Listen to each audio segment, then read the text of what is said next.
نو تاسې به طالبانو د علماو په شان کې سپکې خبرې نه کوئ. خیر ده که یو عالم یوه خبره کړې وله ولو که هر څوک تاسې د په شان کې خبره نه کوئ. طالبانو وی لحوم العلماء مسمومتون، د علماو غوښې زهرجنې دي، زهر دي د علماو غوښې. بریقه یو کتاب ده په طریقې بریقة المحمودیه په طریقې محمدیه باندې شرحه ده، هلته یې لیکلي دي و یو ورځ امام ابو حنیفه رحمه الله ممکن منځ به یې کو داسې په تندي باندې هغه وچیچه لړم اقرب چې وایي چیچه امام صاحب غږ وکړه چاله زه لړم شاګردانو رامنډې کړلې چې څوک مړ کي لړم. امام ابو حنیفه ورته ویلي رحمه الله مه یې کوئ. وی ولې؟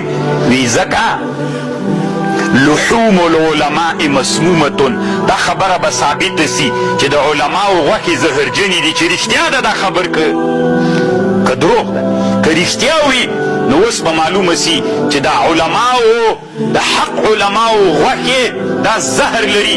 نو اوس به معلومه سي بس شاګردان چارپیر ناست دي، لړم دلته ولاړ ده، کرا کرا په لړم باندې د ذوب حالت له راتله مړ سي.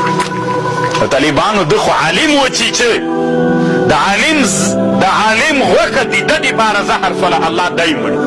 نو کوشش وکړئ طالبانو ځانونه د علماو په غوښو باندې مه مړه کوئ. د علماو غوښې زهر لري. صحیح ده طالبانو علما دي، ټول علما دي، د الله د دین علما دي. د هر چا ځان ته فکر ده. دا کتابونه خو وینئ طالبانو چې نن مو راوړي، د هر یو عالم له بل عالم نه فکر بدل ده، قسم په الله فکر یې بدل ده.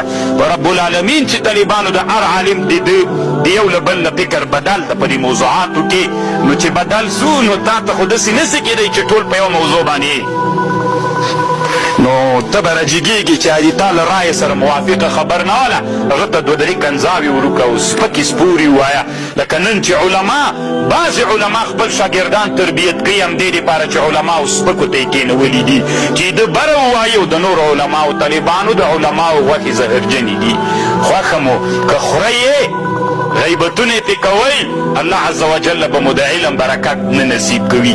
الله عز وجل به مو داسې مړه کي لکه لړم چې امام ابو حنیفه چیچلی لري. داسې علماو سره وي چرګې د شوروا له څټلو سره څه د څکلو سره څه که نه. مونږ به خپل علم کوو طالبانو. که دومره لوی علما مونږ سولو یا صحیح د کرات پې باندې وکړو، چې دومره مونږ نه یو نو مونږ د دوی سره څه کوو. خبر خو پوهېږئ.